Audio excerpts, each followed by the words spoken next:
Imagine ler a Bíblia e entender quase tudo. Estudar a Bíblia pode parecer algo complicado, mas não é. Mostraremos a você que é possível realizar uma jornada incrível do Gênesis ao Apocalipse. Na Escola Bíblica Central, estudaremos a Bíblia toda através da abordagem cronológica. Venha ler e estudar a Bíblia com a gente. Juntos, investigaremos a cultura judaica e desvendaremos mistérios teológicos. Você aceita o desafio?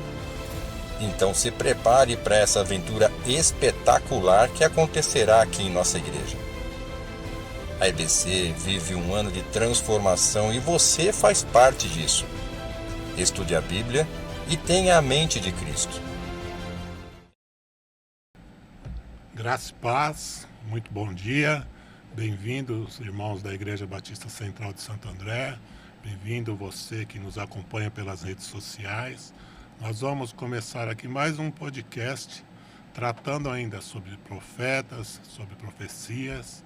Esse é o nosso 30º encontro já. Nós estamos nos livros dos profetas menores. Chegamos à metade dos livros, porque Naum é o 6º livro. Miqueias é o 6º livro e Naum é o 7º. E hoje nós vamos falar um pouco desses dois, do que nós ainda não tratamos na aula. Espero que você seja abençoado pelos nossos professores Robson e Cris, e que a graça de Deus, a misericórdia do Senhor te alcance e acalme seu coração, a sua mente, e você esteja conosco aqui, sendo abençoado nesse dia. Amém? Profetas e profecias, né? A igreja trata muito disso, a palavra de Deus é rica e cheia desse tema. Mas a grande verdade é que agora que nós estamos nessa parte, né, do estudo bíblico, nós percebemos quantas coisas que nós às vezes não aprendemos por passar só por vista, né? E quando a gente se aprofunda, a gente vê o tesouro, a riqueza que há na palavra de Deus, a contida nela. Sim. Então, eu queria começar com Pedro, a leitura da sua segunda carta, 2 versículos que falam a respeito da importância da profecia na nossa vida e como que nós devemos vê-la, né? Aí, a partir disso, a gente vai desenvolver um bate-papo sobre Miqueias e Naum. Topam o desafio? Bora lá. Bora. Então, 2 Pedro, no capítulo 1, no verso 20, diz assim. Tá aqui. Primeiramente, porém, saibam que nenhuma profecia da Escritura provém de interpretação pessoal. Isso é muito importante a gente saber. E segundo, no verso 21, porque nunca, jamais, qualquer profecia foi dada por vontade humana. Entretanto, homens falaram da parte de Deus, movidos pelo Espírito Santo. Então, a primeira questão nossa é sobre profecia. O que é profecia? O que significa, né? Qual a primeira visão que vocês dois podem passar para nós a respeito disso?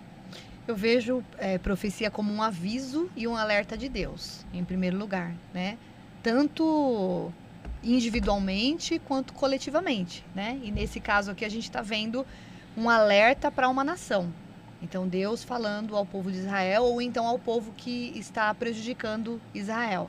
Então a gente vê ali um alerta de Deus. Olha, se você continuar agindo assim, vai ter uma consequência, né? Então Deus está dando uma oportunidade. Eu vejo até como um gesto de amor da parte de Deus. Sim. Né? Deus agindo na humanidade. É interessante que até pelo texto bíblico, não são os profetas que falam, né, por iniciativa própria, né? É sempre a palavra de Deus veio a mim. É assim, né, Robinho? Isso. A introdução ela foi bem propícia, porque já deixa claro que é uma mensagem e essa mensagem ela tem uma origem, essa origem é de Deus. né? Então é uma mensagem de Deus, uma mensagem divina, né? Que aí tem o seu objetivo, né? No nosso caso aqui estamos lidando com Israel, né? Com o povo de Israel, mas e também sabemos para os dias de hoje. Então é uma mensagem de Deus através do seu canal, o Profeta, né? Mostrando as necessidades, os alertas, né? A atenção que o povo deve ter e se voltar a Ele. Então, aí vem a primeira questão aqui. Os livros, então, né, proféticos, são para os nossos dias? Sim. Sim. Sim. Com certeza, sim. Aquele sim bem enfático, né? Porque tem gente que lê a Bíblia achando que tá lendo só histórias do passado e não entende que a palavra de Deus, ela alcança a gente até o dia de hoje. É por isso que a gente fala de profecia progressiva, né? Ela vem crescendo ao longo dos séculos até atingir a nossa geração. Então, Sobre esses tipos de profecia, existe a profecia temporal, a futura, a progressiva, a apocalíptica. Como entender, né? O contexto dessas profecias? Vocês podem nos ajudar? A temporal serve para o tempo que ela é profetizada. Então, a gente sabe que algo vai acontecer, né? O juízo de Deus vai acontecer para aquele povo naquele momento. Tem profecias que, ao mesmo tempo que são temporais, né, também são futuras. E aí eu chamo de progressiva porque muitas acontecem e vêm acontecendo ao longo dos séculos. Como, por exemplo, quando a gente pega Mateus 24, e aí você pega os sinais dados por Jesus sobre o fim dos tempos, né, você pega qualquer um dos sinais e você entende que ele vem acontecendo. Então, terremotos. Não quer dizer que Jesus profetizou para o fim dos tempos e que haveria um único terremoto. Sempre houve terremoto. Então, a gente vê eles acontecendo ao longo dos séculos, só que com aquela característica, né, única, que é como dores de parto. Vem aumentando, né, ao longo dos séculos e agora aumentou muito mais. Aí você pega todos os outros sinais, né? Aumento da maldade, apostasia, perseguição aos cristãos, tudo isso vem crescendo. Então, foi profetizado na época, aconteceu, continua acontecendo. Algumas profecias, elas aconteceram na época, dá um longo espaço de tempo e vem acontecer novamente no fim dos tempos. E a apocalíptica, né? Que aí não tem jeito, né? Tem profecia que Deus está avisando, existe uma consequência, um juízo, aquilo pode não acontecer se o povo se posicionar. Então, Deus está dando uma chance. A apocalíptica, não. A apocalíptica vai acontecer, está decretado e não tem o que mudar. Né? Aí, a mudança do ser humano, a mudança de comportamento do ser humano só vai ajudar na salvação desse ser humano, né? E no estilo de vida que ele vive. Mas não vai mudar o que vai acontecer com a nação. É um julgamento para as nações, vai acontecer. Muito bem. Robson. Claro. Depois dessa aula, né? Não, acho que é importante, até num estudo mais, como eu posso dizer, mais aprofundado, quando lemos as Sagradas Escrituras, a Bíblia, e principalmente falando sobre profecias, precisamos ter esse princípio de saber se a profecia ela era especificamente para aquele povo e se cumpriu, né? Ou como, né, o tema que a gente está colocando, ela é progressiva, né? Como foi colocado assim, ou se ela é futura, como acerca dos julgamentos que nós iremos falar aqui, ou acerca do Messias, como vemos muitas profecias, ou, né, dos fins dos tempos, né, apocalípticas. Né? Então, leia a Bíblia sem ter esses princípios de conhecer e colocar a profecia no seu devido tempo, né, no seu devido conceito, ela é de suma importância, senão já começamos errado, somos fadados a interpretar erradamente a Bíblia. E esse é um erro grave de interpretação que Gigantesco. influencia, né? Influencia uma igreja, uma comunidade, as pessoas, né? Você entregar uma interpretação errada e às vezes pela sua liderança, pela sua autoridade, você influenciar, né? Aquela comunidade, aquela cidade, até aquele país, né? Sim. Porque você entrega uma visão errada. Quantos casos nós já não vimos aí de falsos mestres aí que levaram pessoas até a suicídio, a venderem tudo que tinha, né? se desfazerem das coisas porque o mestre sugeriu que uma profecia havia sido entregue a ele e seria dessa maneira. Exatamente, o falso profeta, É né? o falso profeta. É. Por isso que a gente tem que estar sempre embasado na palavra de Deus. E nisso Pedro nos ajuda, né? Sim. Sim. Não é? Então a profecia que eu te entrego não é particularmente inspirada, eu pensei, eu raciocinei, eu juntei A mais B. Não, é Deus, a gente vê sempre, né? Veio a Sim. palavra do Senhor, não é? Sim. E tem que Veio ser a minha bíblica, palavra né? do Tem que Senhor. estar dentro da Bíblia também, porque às vezes a pessoa profetiza e aquilo não está de acordo com a palavra de Deus, Sim, né? aí você vai ver, não tem nada. Não tem nada, Esse princípio que o Mark informou é importante, porque quando olhamos para a Bíblia, como você disse, vemos esse termo, né, colocando a mensagem é de Deus, a origem é de Deus, a vontade é de Deus. Sim. E hoje, até usando, né, um linguajar atual, fala, eu te digo de mim mesmo, né?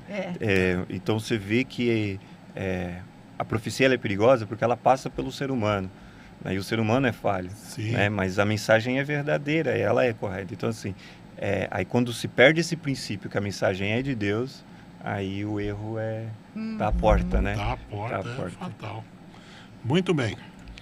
Miqueias, né? Falando em uma maneira de uso severo. Miqueias usou uma linguagem jurídica, né? Para transmitir a sua mensagem, né?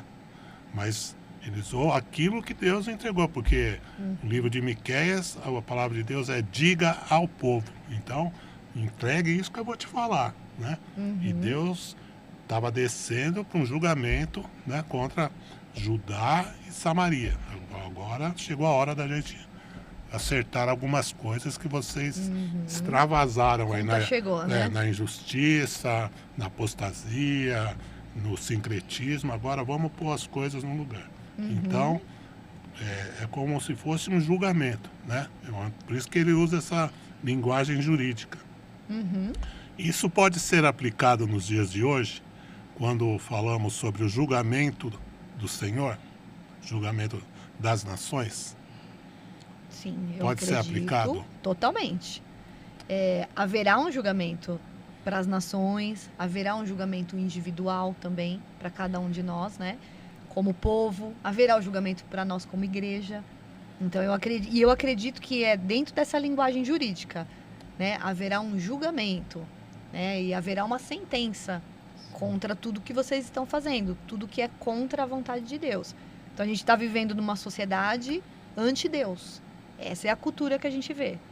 E a gente segue a lei de Deus. Então, juridicamente, estamos agindo corretamente. Nós estamos seguindo a lei de Deus. E aí a gente vai ter um conflito com a lei dos homens. Muitas coisas que estão mandando a gente fazer, e ditando o nosso comportamento, a gente não vai poder fazer isso. E a gente vai pagar as consequências aqui, diante da lei dos homens. Então, a consequência muitas vezes você não concordou com o meu pensamento, com a minha ideologia ou a minha opinião? Não, eu não concordo. Então, nós seremos julgados, né? Homofóbico, né? Você é de extrema direita, né? E que mais que eles falam da gente, né? Um monte de coisa. Então, existe um julgamento humano, mas nós estamos seguindo a lei de Deus. E nós sabemos que estamos corretos diante de Deus. Então, perante Deus, quando houver esse julgamento, a gente não vai pagar a mesma consequência do que o ímpio. Eu vejo dessa forma. E totalmente nessa linguagem jurídica, até o dia de hoje, eu acredito. Você concorda com isso, Robson? Plenamente. E o interessante é que não é de hoje, não é novidade, né? Infelizmente estão montando um mundo fantasioso, né? Que realmente não existe, né? Porque o julgamento é desde o princípio, né? Deus deu uma liberdade, mas não uma libertinagem. Então, Adão teve a sua ação, Adão e Eva, mas teve o julgamento, teve a consequência referente a isso. E Deus foi justo, né? E nós vemos em Noé, né, a história bíblica nos revela que tem a ação do homem, né, mas tem o julgamento de Deus, né? E é interessante que assim, os profetas, o texto, os livros que nós estamos estudando, é um convite, é um chamado a uma reflexão que, se não estivermos alinhados com os princípios, com os propósitos de Deus, distanciamos dele, né? E inevitavelmente iremos errar, iremos pecar, né? Aí como a Cris, né, realmente chamou a atenção. E Paulo, ele nos fala sobre isso. Aquilo que o homem plantar, ele vai colher. Então a Bíblia está sempre cercando, falando, há um julgamento. E não só no passado, não só no presente, né? Como a Cris falou, no futuro todos iremos ser julgados. Não só as nações, né? Todos estaremos diante do trono do Senhor. Então, o julgamento faz parte da vida. É aquilo que foi dito em silêncio, né? Entre sussurros, será gritado aos ouvidos. E a gente vai prestar conta até das palavras, né? Muito bem. A próxima questão no nosso podcast diz assim: do que se trata o termo radiografia do Brasil mencionado na aula, né? Você mencionou na aula a respeito do vídeo publicado pelo pastor Hernandes Dias Lopes, né? Onde ele traz como título, né, dessa sua pregação, a radiografia do Brasil, onde ele faz uma exposição e uma aplicação prática do livro de Miqueias. Isso. O que a gente pode aprender sobre isso, Cris? Então, o pastor Hernandes Dias Lopes, né, brilhantemente, ele faz essa contextualização. Então, quando você está lendo o livro de Miqueias e você consegue se lembrar de tudo que acontece no Brasil. Então, parece assim um livro tão atual que a sensação que dá é que Miqueias está, como ele disse, passeando nas ruas do Brasil e denunciando o pecado, os crimes, né? Então, ele fala que um termo muito comum para a gente é o crime organizado. Então, o crime está organizado. E aí ele dá diversos exemplos de coisas que acontecem no nosso país e que aconteceu naquela época também com o povo de Israel. Então, a gente vê o sincretismo religioso.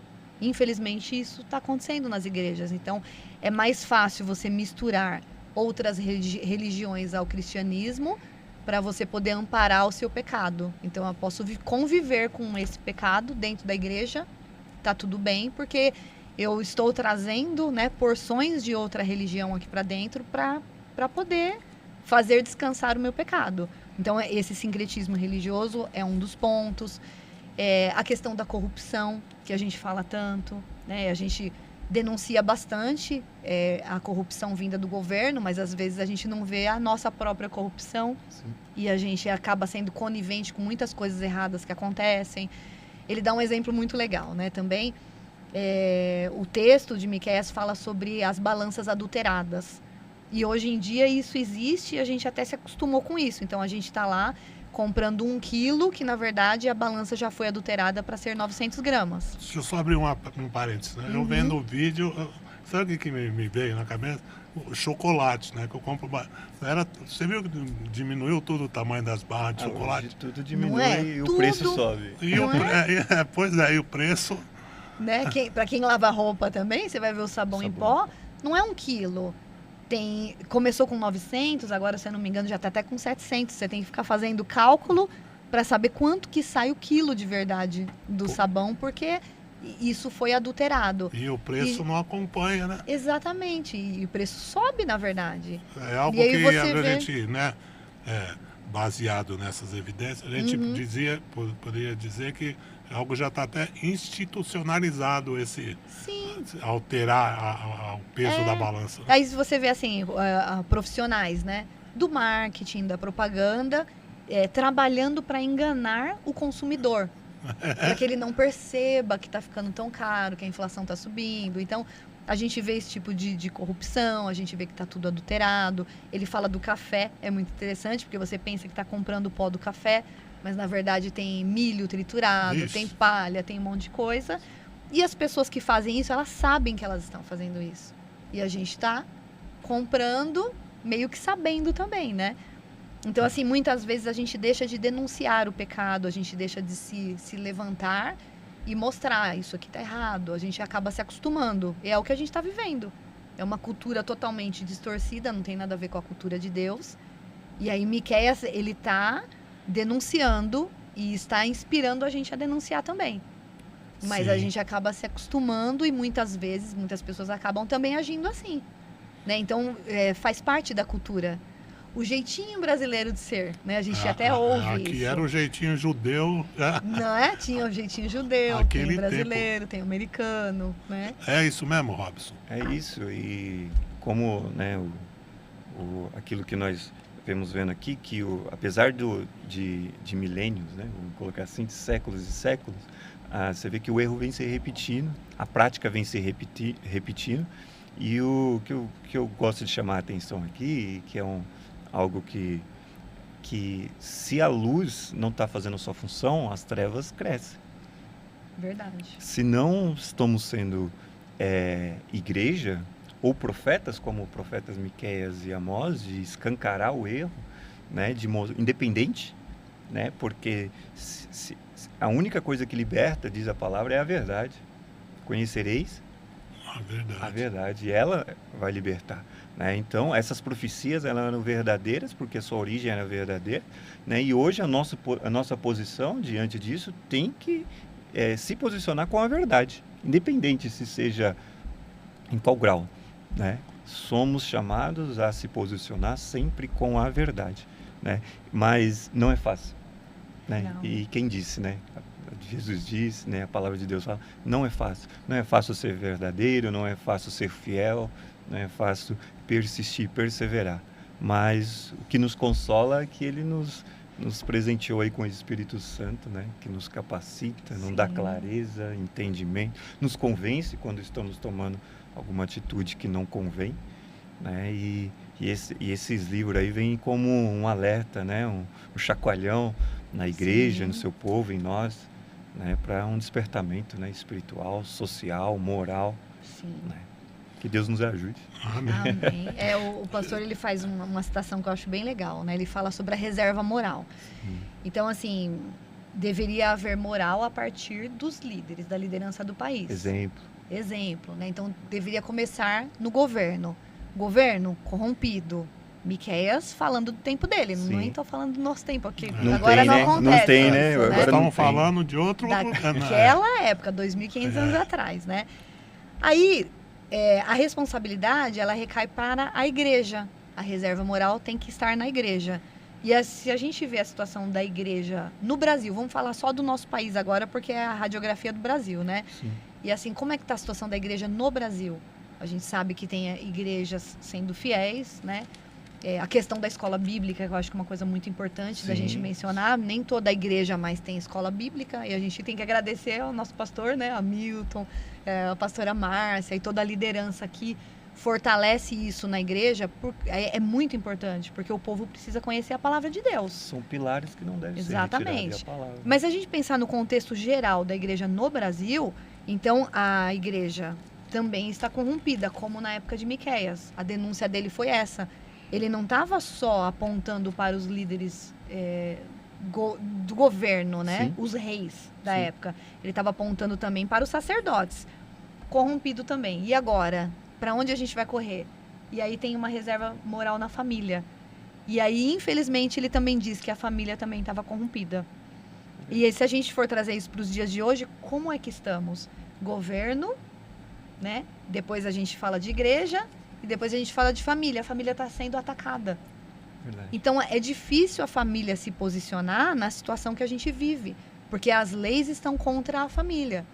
Então, você já não pode defender, por exemplo, o casamento entre homem e mulher, que é família, é o início de tudo, porque você pode estar ferindo uma ideologia.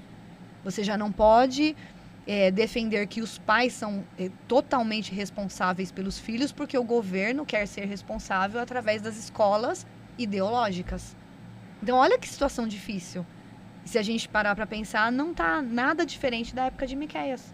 É exatamente assim. Você está vendo nessa ordem, né? Governo, igreja, família e, por último, agora é a família sendo atacada. Quem vai se levantar? Quem serão os Miqueias que irão erguer a voz e denunciar o pecado? Então, a gente precisa denunciar o pecado mesmo sabendo que haverá consequências. É uma época, de uma geração de coragem, né? De guerreiros mesmo. Não é fácil, não é? Isso aí. E o profeta lá no capítulo 6, verso 8, diz o que Deus requer de nós, né? Diz que no verso 8 do capítulo 6 diz: o que Deus requer de seu povo é que pratique a justiça, ame a misericórdia e ande diante dele com humildade. Praticar, amar e andar. É fácil? Não. E não é, né? Como dizia meu pai, né? Fazendo agora um autoexame. Como tem sido a nossa justiça, né? Será que nós temos praticado a justiça ao nosso redor, na família, na vizinhança, onde colocamos as plantas do nosso pé? Eu acho, né, eu acho não, né? Na verdade, a palavra de Deus nos esclarece que há uma responsabilidade, né? Sim, infelizmente hoje não justamente. quer a responsabilidade, né? Você só quer o benefício, né? Só o bônus, né? E ser cristão, né, tem a sua responsabilidade. E essa responsabilidade, como a Cris falou muito bem, independente do âmbito ou ambiente que estejamos, somos chamados a ser fiéis, né, à palavra de Deus, né, Praticar. a praticar. Então, assim, igual eu estava comentando com os irmãos essa semana, que nunca foi tão importante, falo, né, nos nossos dias assim, que a nossa fé se torne em ação, que esses conceitos bíblicos se tornem em ação no dia a dia, né? Eu por muito tempo trabalhei na instituição financeira, né? E ali o conceito é você dar o seu jeito para que você possa trazer mais benefícios, produtos, e em detrimento disso tem o cliente que é penalizado, né? Então, em todo lugar tem a corrupção. Aí é algo que eu queria chamar a atenção, e até é um assunto dos próximos livros. Malaquias, ele fala: e outra vez vereis a diferença entre o justo e o ímpio, entre o que o serve e o que não serve, né? Mas não é só daquele tempo, vou usar esse termo, a peneira de Deus entre o que o serve, é desde sempre. Ele sempre quis um povo separado, né? Para que através dele resplandecesse a justiça para os demais, né? E hoje não é diferente. Tanto é que quando Deus chamou Abraão, né, lá no capítulo 12 de Gênesis, ele diz, né, que você praticar, né, quem você abençoar será abençoado, né? E diante de ti todas as nações serão benditas, não é isso? Essa palavra é maravilhosa, é um esclarecimento. Quando ele fala ser tu uma bênção, é uma bênção para a posteridade. Sim. Através dele. Isso não é receba a tua bênção, seja você uma bênção. Isso é interessante porque é através dele. E eu estendo isso à igreja, né? Como a igreja tem condições, né, por Deus, pela palavra, é claro, de ser uma bênção, né, como esta igreja está sendo a tantos, né, socialmente, moralmente e espiritualmente, né? O alcance desse podcast nunca saberemos, né? Pessoas que estão sendo edificadas em si, né? Então sempre tem esse chamado a gente permanecer, perseverar, que eu tenho certeza que ele vai nos ajudar, né, até chegar ao fim.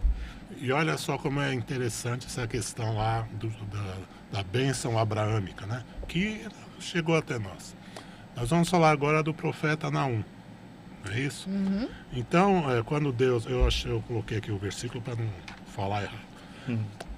Gênesis capítulo 12, verso 2. Farei de você uma grande nação e o abençoarei e engrandecerei o seu nome. Seja uma bênção. Abençoarei aqueles que te abençoarei e amaldiçoarei aquele que o amaldiçoar. Então, muitos escritores, muitos teólogos, muitos historiadores dizem, né, que aquilo que acontece agora com o povo de Nínive tem como base isso que o povo de Nínive provocou, todo o sofrimento que ele provocou, não só aos outros, mas principalmente ao povo de Deus.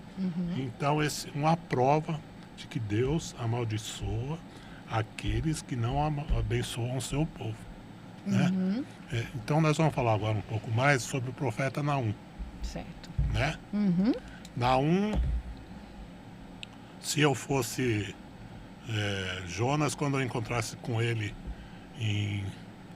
lá no céu, eu ia falar, eu queria estar no seu lugar. Né? Uhum. Puxa vida, que santa inveja, né, Robinho? Passado 100 anos, não é isso? Sim, Depois né? que Jonas foi lá, meio contra gosto, né? Mas Uhum. foi. E você vê como quando é o chamado, não tem jeito. Ele Não dá pra fugiu, fugir. se escondeu lá no grande peixe, Deus foi lá, pegou, você vai entregar essa mensagem sim, né? Uhum. Aí viu lá o povo se converter, mas não do jeito que ele queria, não é? Sim. Aí sentou lá para se Na verdade, ele nem lamentar. queria ver o povo se converter, né? Ele queria ver Deus Ele queria ver Deus mandar o juízo mesmo, mandar o fulminar juízo eles, como mandar mandou. fogo. Aí agora chegou o tempo do juízo, Sim. né? Uhum. Sobre um povo que havia amaldiçoado aqueles descendentes de Abraão. Sim. E agora a conta chegou, né, A Albin? conta sempre chega. Sempre. O cálice da fúria de Deus transbordou, conforme diz Uhum. Jeremias, né? Certo. Então, a primeira pergunta é: Naum pregou aos ninivitas, certo? Uhum. 100 anos depois de Jonas. E o que aconteceu com aquele povo? Uhum. Como que foi? Olhando para o cenário de Jonas, igual a introdução, né, desse conceito, a mensagem era de Deus. E você fez um paralelo interessante com Abraão, porque ele diz que eu te amaldiçoarei, né? Porque o juízo vem dele, Sim, né? Vem dele. E às vezes queremos fazer o nosso juízo. Jonas queria fazer o seu juízo, né? Falou, esse povo é digno, esse é indigno, né? Mas isso cabe a Deus, né? E como falamos aqui, a conta chega, né? E a conta chegou para Nínive.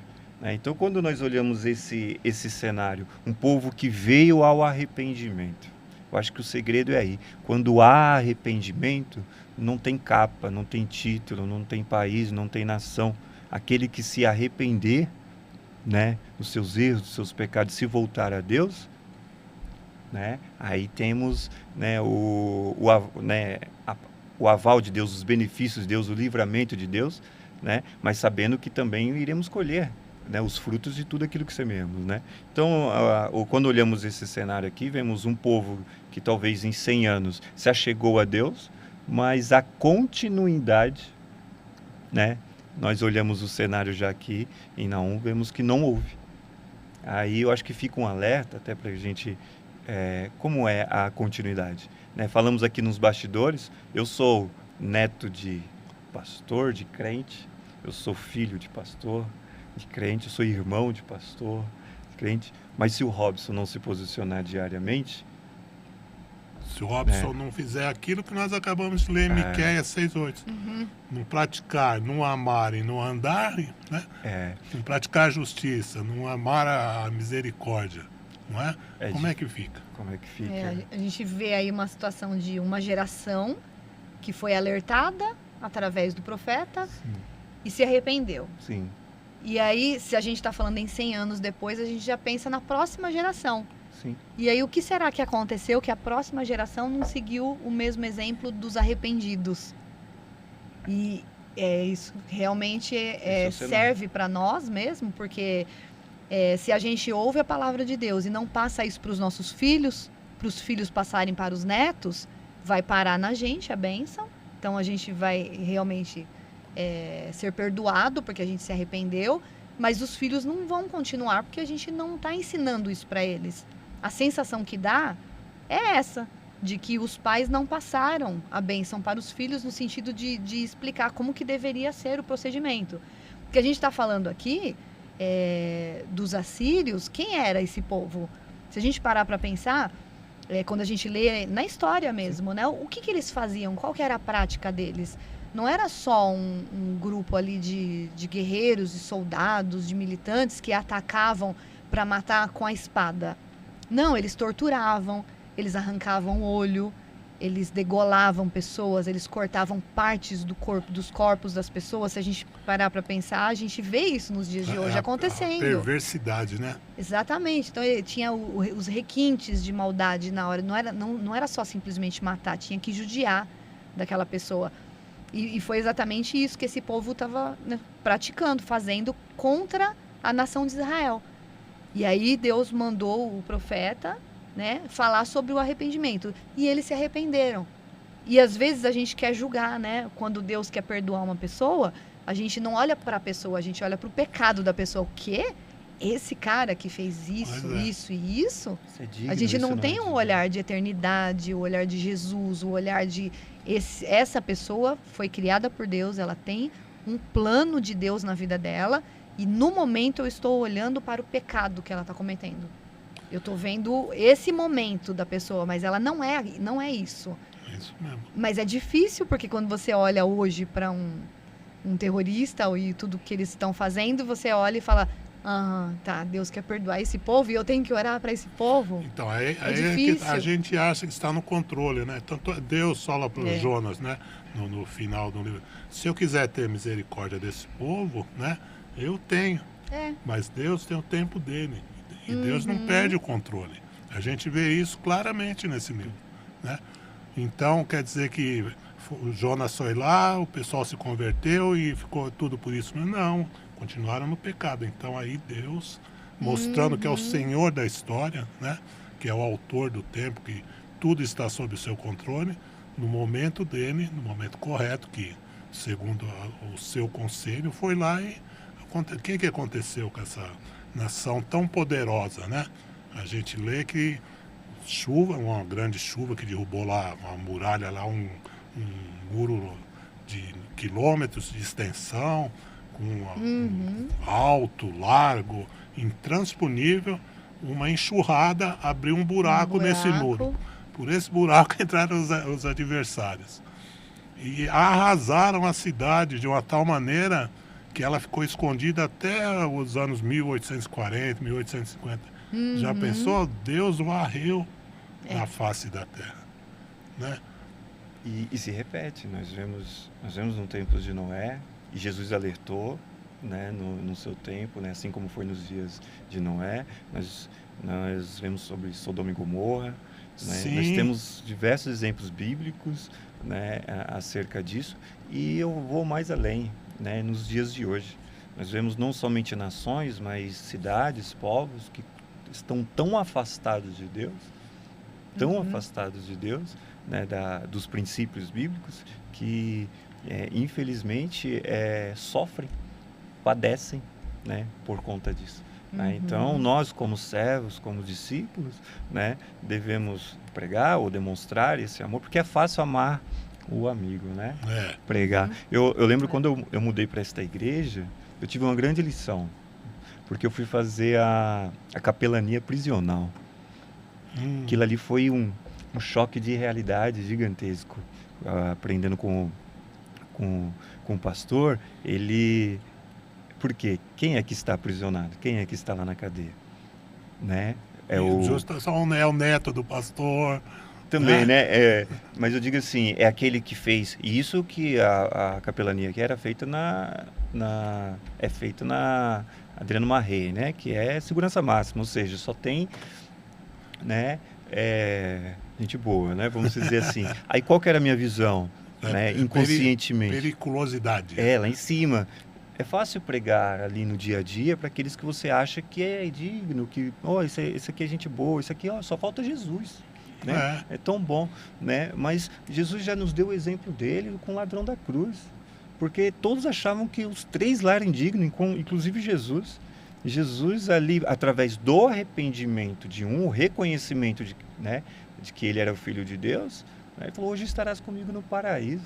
Então, a gente tem que tomar cuidado, né? Nós como cristãos, de não fechar a porta onde Jesus nunca fechou. Essa seletividade, né? Essa seletividade. Infelizmente, naturalmente o ser humano ele faz isso, ele julga de forma errada, né? Ele seleciona, volta a dizer, esse aqui é digno, esse aqui é indigno, né?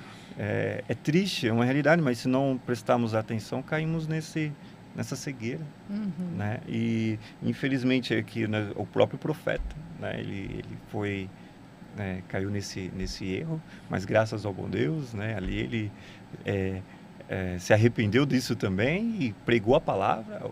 No meu ver, houve o arrependimento. Infelizmente, depois o homem, né, a nação veio a errar novamente, e o juízo sempre ali, ó, querendo trazer. Eu não vejo, Cris, o juízo como ruim. Eu falo para você, eu tive uma educação bem rígida, bem rígida. E isso não me distanciou dos meus pais, e muito menos de Deus. Muito pelo contrário. Só me demonstrou amor do meu pai, da minha mãe e de Deus. E preocupação de oferecer o melhor. É isso. Hoje meus pais estão aí na velhice, né? Eu brinco com eles, dá um glória a Deus com a mão muito erguida, Jesus puxa, e glória a Deus por isso.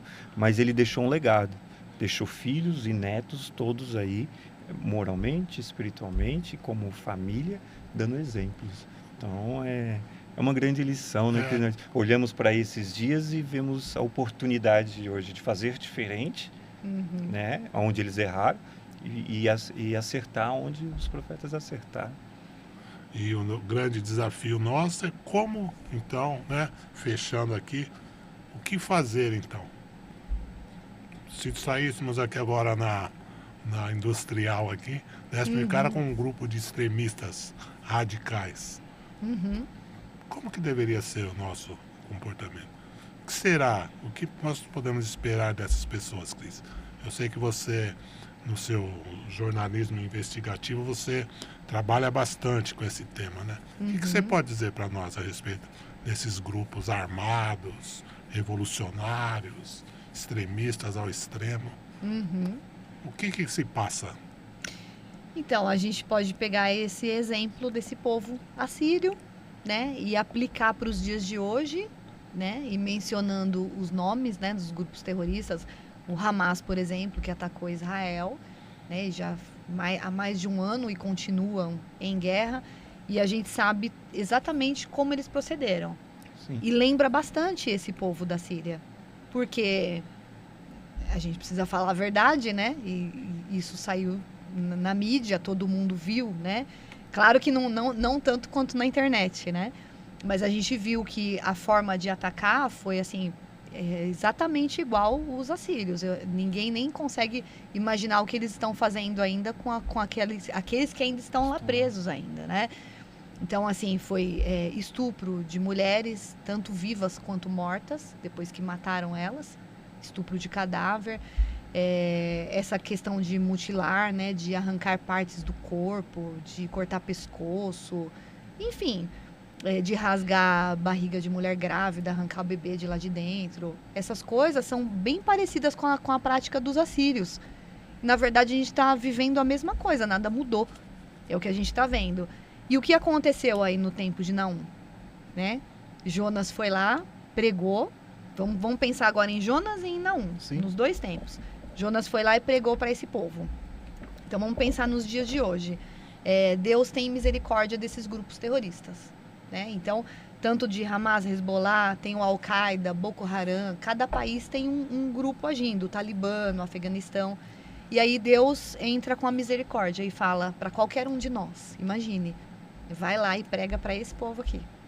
E a gente acabou de falar tudo o que eles fizeram, com pessoas inocentes, com bebês, né, mataram crianças, com os pais vendo, e o contrário também, mataram os pais com as crianças vendo. Pra gente, isso é inimaginável. Sim. Então, quando você pensa em questão de justiça, você fala, meu Deus, eles fizeram isso? E aí vai crescendo dentro de nós uma ira. Aí a gente manda o contra Robinho essas que fez a pessoas. capelania prisional. Manda ele, né? Eu acho que não vai caber pra gente, não, né? Você vai lá, né? É difícil, né? É difícil porque a nossa vida tá em risco, né? Olhando para esse cenário. Mas aí que é interessante, Jonas, ele não mostra esse cenário, né? Talvez o Robson hoje queria ir para lugares mais paradisíacos, né? Mais tranquilo, né? Mas para onde Deus quer que a mensagem chegue, né? Então, assim, se eu me coloco como servo, ele é meu dono, né? Então, é difícil, né? Ninguém está falando que é fácil. Mas quanto mais nos aprofundamos e aprendemos com exemplos bíblicos, né, importa que o evangelho seja pregado a toda criatura.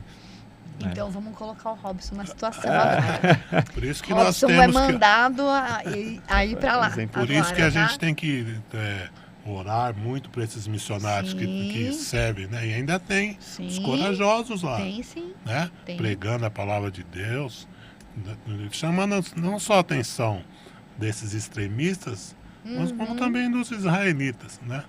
Porque o israelita é aquele que nasce em Israel, né? E o judeu é o que é convertido ao judaísmo. né? judaísmo, Então nós isso. sabemos que com essa miscelânea, todo esse sincretismo todo que há hoje, judeu mesmo, né, é uma parte da população, não é isso? Sim. Então quando nós falamos de Israel, nós somos como o Brasil, Da brasileiro, nação, né? Isso, a nação de É a Israel. nação de Israel. É. Aí lá, no meio desse povo, tem aqueles que continuam firmes, né, com seus Sim, valores. é o né? remanescente, né? É o remanescente. É. Então é justamente desse remanescente Uhum, que eu queria ver o versículo para a gente concluir aqui. uhum. Né? Só fechando, Sim. então, esse assunto aqui, se qualquer um de nós, né, fosse chamado a ir lá e a pregar, e aí a gente tá ainda no tempo de Jonas, não é? E aí, provavelmente haverá arrependimento, se Sim. alguém pregar para eles, né? Sim. Se sair vivo, né? Mas se Deus mandar, Deus vai proteger. E aí Sim. a pessoa vai lá e prega. Então, quando Deus tem misericórdia, é porque tem pessoas que vão se salvar sim. Claro. E a gente vê nas notícias vários extremistas, terroristas que se converteram porque tiveram sonhos com Jesus. Quer dizer que Olha só. está acontecendo. Então, quando a gente fala de um cenário assim geral, a gente só imagina, é uma coisa, mas quando a gente busca a notícia é outra. Então, existe conversão sim desse povo, e eles eram muçulmanos, terroristas, não só extremistas, mas terroristas ao ponto de cometer crimes, se arrependeram, se converteram, estão pregando o evangelho, sabendo que podem morrer a qualquer momento porque eles são perseguidos. Imagina a situação de Paulo, é mais ou menos isso. É o Saulo que se Isso que eu ia transformou falar em agora. Paulo. Tem muitos Saulos se transformando em Paulos nesses grupos terroristas aqui. Então tá acontecendo. E a gente precisa ver que tem sim gente pregando, tem gente se convertendo. E aí agora a gente vai para o tempo de Naum. O que acontece? De repente, por um tempo de misericórdia de Deus, muitos vão se salvar. Mas o juízo de Deus virá para eles. Sim. E aí vai ser tarde demais para alguns se arrependerem. Então, aí a gente vai falar assim, então, mas não vai ter justiça, então? Tudo que eles fizeram ficou impune? Não, a história está mostrando que uma parte se converteu, o resto se perdeu e o juízo veio. A Babilônia foi e engoliu, né, a Síria. Foi o que aconteceu. O juízo de Deus foi cumprido. A mesma coisa, vai ter eu acredito até que estamos nesse tempo de misericórdia, porque a gente está lendo notícia ainda de terroristas se Deus convertendo a Cristo. Pode usar uma nação inimiga e ir lá como usou. Exatamente, vai chegar a hora da taça da ira de Deus se derramar contra esses terroristas e aí o juízo virá.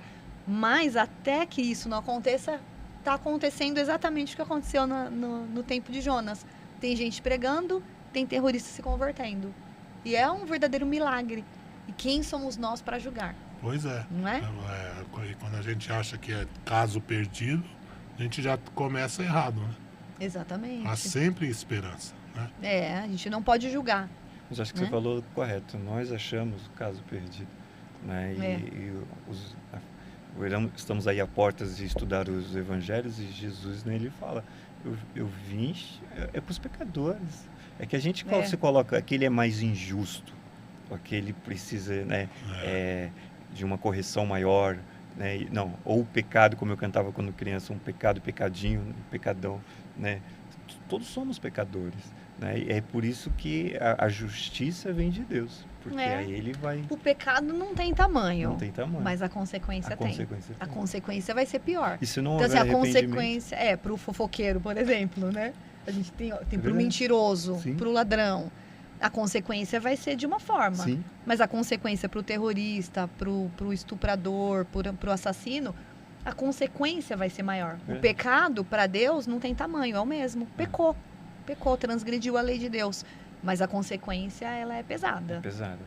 Então a consequência dá até pra gente colocar na balança, né? Sim. Pra pesar. Essa é mais pesada, essa é mais leve, né?